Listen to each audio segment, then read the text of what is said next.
Parmesan on me.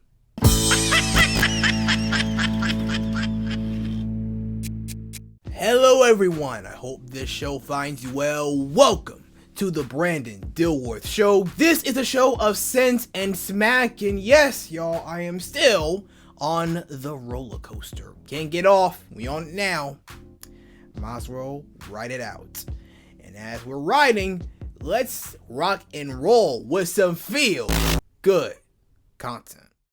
Life for wide receiver Tyreek Hill is going well these days. Among other things, he's a Super Bowl champion with the Kansas City Chiefs. But it's not what you do on camera, but off camera that matters. Enter 20-year-old cameraman Kevin Fitzgibbons. After Tyreek scored a touchdown, he would grab Fitzgibbons' phone, do a backflip, hand the phone back, and he would send a clip to the NFL, which would suspend the Photog's media credentials for the remainder of the season, and in his words, possibly for good. Despite this, Kevin maintains a good attitude, saying he's thankful for the memory the wide receiver gave him. And he has another reason to be thankful of Mr. Hill. The wide receiver announces that he'll be paying the cameraman's salary for the rest of the year. See, isn't it fun when one stupid decision by the NFL can get turned into something beautiful and magical? That, my friends, is truly feel good content.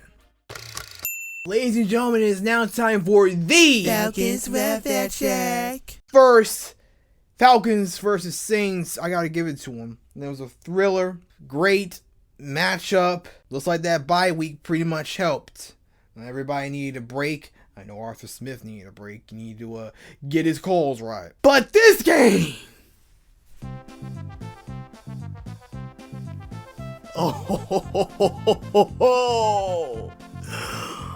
Oh, Lord.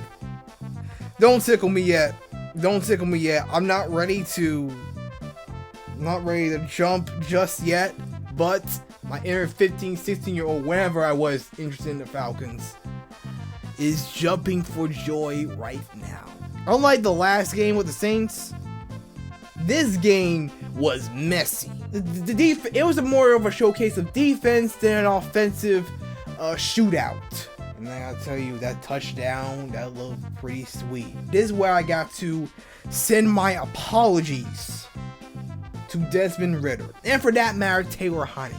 I knew both of y'all had loose ends to tie up, but I didn't know you had it that bad with the coach. But it's okay now. For now, Coach Smith, I don't have to call your play calling suspect.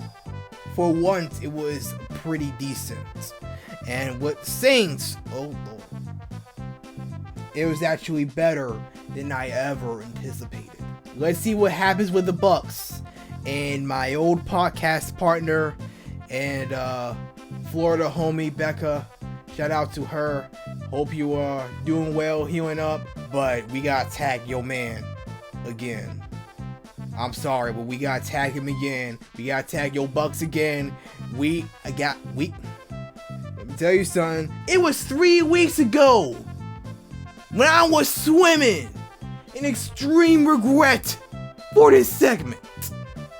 But now, garlic parmesan on me. And I can't wait. And somebody is calling me.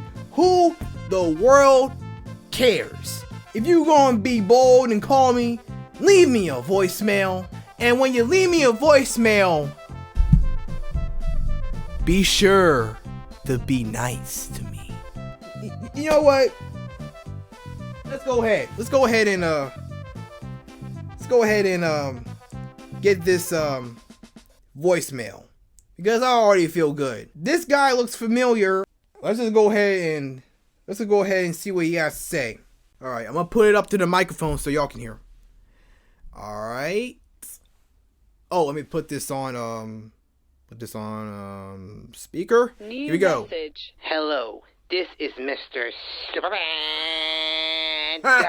Oh boy. As you know, I was recently expelled by elitist bullies, and now I'm on a revenge tour. Revenge on Mr. Superman. I'm going to vow to seek revenge on everybody who has done me wrong, and it didn't have to be this way. They were my friends at one point.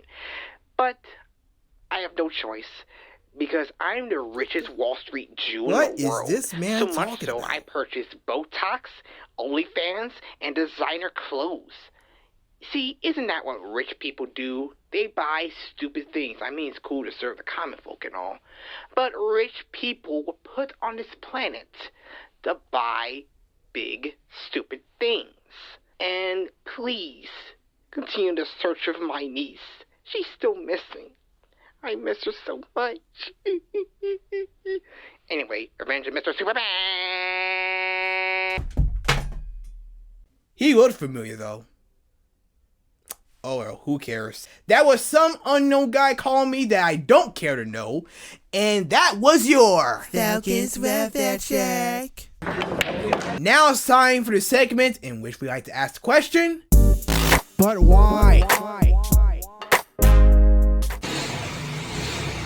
Cuidado, sir. Bye. Hard to believe that didn't end well. Let's analyze this picture for a minute. Okay, we've got a motorcycle with a top speed of over 100 miles an hour, plus a room that can barely fit a queen-size bed, plus a television set. Hopefully that's covered in the warranty. Maybe the next time he wants to show off his biking skills, he'll opt for the open road as opposed to a confined space. You know, the earlier story of Tyreek Hill and Kevin Fitzgibbons has got me wondering. See, we are, by each of our own definition, imperfect. And that means we're going to make mistakes along the way. We're going to have lapses in judgment. However, when someone goes out their way to make sure you're good, to make sure you're straight, to make sure everything's okay with you, giving grace instead of grief, well, that's an act of kindness that cannot be measured.